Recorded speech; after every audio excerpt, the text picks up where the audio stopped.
Fabien Gouish, Top Congo FM. À quand la fin des travaux de construction de l'aéroport de Lodja dans la province du Sankuru?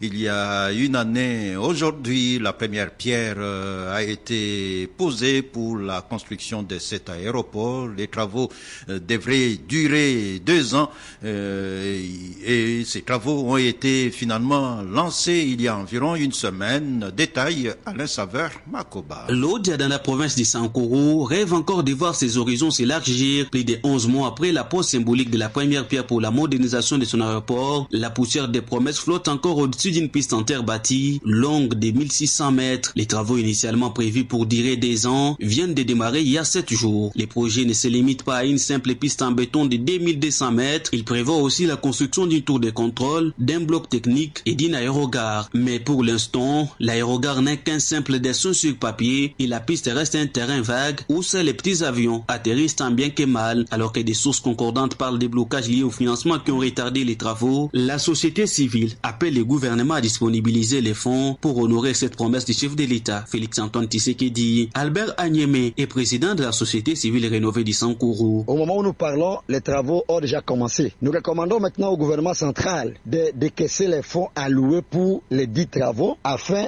de concrétiser la déclaration et les projets prônés par le chef de l'État lors de son passage pendant la période électorale ici au Sankuru. Ainsi, nous espérons que notre voix sera la voix la plus utile pour que le gouvernement central puisse admettre à remettre les fonds afin que la concrétisation soit faite. Dans une région où les infrastructures sont rares, une fois construit, cet aéroport ouvrira la province de Sankuru au reste du monde. De Kananga, Alain Saveur Makoba pour Top Congo FM.